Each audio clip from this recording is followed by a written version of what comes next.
नमस्कार। आज हम लागत लेखांकन जो कि स्नातक द्वितीय वर्ष के मेजर 2 का विषय है, उसकी प्रथम इकाई का एक विषय चर्चा करेंगे जिसका नाम है लागत के तत्व। किसी भी वस्तु को प्राप्त करने के लिए या किसी भी सेवा को उत्पन्न करने के लिए जो राशि व्यय की जाती है उसे ही लागत कहते हैं। और किसी वस्तु की अगर हमको लागत ज्ञात करना है तो उसके मुख्यतः 3 तत्व होते हैं। पहला होता है प्रत्यक्ष सामग्री, दूसरा होता है प्रत्यक्ष श्रम और तीसरा होता है व्यय। और जब हम इन तीनों को जोड़ते हैं तो वह उस वस्तु या उस सेवा की लागत होती है। तो अगर हमें किसी भी वस्तु का उत्पादन करना है, किसी भी सेवा को उत्पन्न करना है और अगर उसकी हमको लागत ज्ञात करना है तो उसके लिए हमको इन 3 चीज़ों का योग करना पड़ता है। मित्रों, प्रत्यक्ष सामग्री क्या होती है? तो प्रत्यक्ष सामग्री किसी उत्पाद के उत्पादन या सेवा प्रदान करने के उद्देश्य से प्रयुक्त की गई सामग्री की लागत होता है। बहुत ही साधारण सी बात है। यदि हम एक उदाहरण लें कि अगर हम लकड़ी का फर्नीचर बना रहे हैं तो उसमें प्रयोग की गई लकड़ी प्रत्यक्ष सामग्री होगी। ये कह सकते हैं कि प्रत्यक्ष सामग्री से आशय उस लागत से है जिसका उपयोग उत्पादन की जाने वाली वस्तु में प्रत्यक्ष रूप से होता है, जिसके उपयोग के बिना वो सामग्री नहीं निर्मित हो सकती। इसी प्रकार से मित्रों, प्रत्यक्ष श्रम क्या होता है?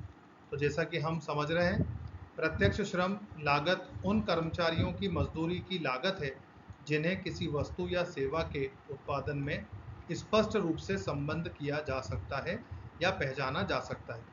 जैसे हमने अभी उदाहरण लिया कि हम मान लीजिए फर्नीचर निर्मित कर रहे हैं, तो फर्नीचर बनाने के लिए हमने सामग्री ली जिसको हम लोग बोलते हैं लकड़ी या लोहा, और जो व्यक्ति ने उस चीज़ को बनाने के लिए मेहनत की, उसको जो हमने राशि प्रदान की वो उसकी मजदूरी कहलाती है।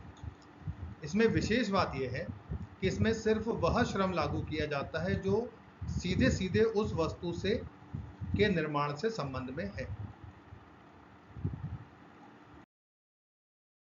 अब हम आते हैं व्यय पर।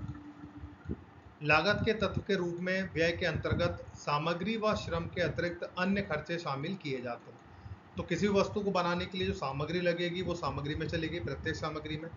जो मजदूरी लगी, श्रम लगा, वो श्रम में चला गया। और उसके अलावा जो कुछ भी खर्चे हुए उन सभी खर्चों को हम लोग कहते हैं व्यय, और इन्हें ही उपरिव्यय भी कहते हैं। व्यय या उपरिव्यय कहते हैं। ये 2 प्रकार के होते हैं, कुछ होते हैं प्रत्यक्ष और कुछ होते हैं अप्रत्यक्ष।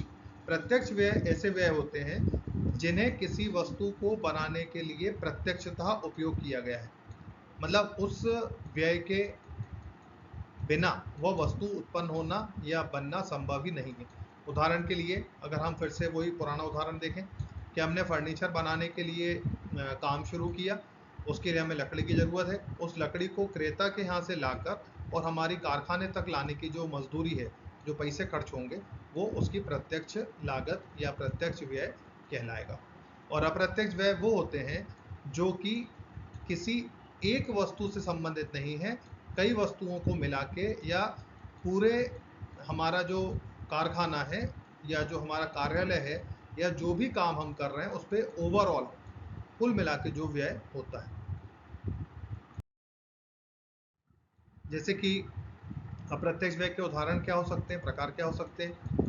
जो भी खर्चे कारखाने में होते हैं, जो भी खर्चे कार्यालय में होते हैं, जो भी खर्चे बिक्री एवं वितरण में होते हैं। उदाहरण देखें, कारखाना जो हमने जिसमें हम वस्तु उत्पादित कर रहे हैं उसका किराया, उसमें जो लोग काम कर रहे हैं उनकी मजदूरी, उसकी बिजली। इसी प्रकार से कार्यालय में जो लोग काम कर रहे हैं उनके पैसे, स्टेशनरी और भी जो भी खर्चे हो रहे हैं। बिक्री वितरण के लिए जो हम विज्ञापन करते हैं, उत्पादित माल को जो हम क्रेता विक्रेता के यहाँ तक पहुँचाते हैं, इन सभी को जब हम मिलाते हैं तब हमारी कुल लागत बनती है। तो अगर हम इसको सम अप करना चाहें तो क्या कह सकते हैं कि प्रत्यक्ष सामग्री में हमें क्या जोड़ना है? प्रत्यक्ष श्रम, फिर हमें जोड़ना है प्रत्यक्ष व्यय, फिर हमें जोड़ना है सारे उपरिव्यय। सारे उपरिव्यय कहाँ कहाँ हो सकते हैं? कारखाने में जो किए, कार्यालय में जो किए और बिक्री वितरण में जो किए। इस प्रकार से हमारी कुल लागत शामिल होती है या कुल लागत बनती है। तो आशा है कि आप कुल लागत के कंसेप्ट को समझ गए होंगे।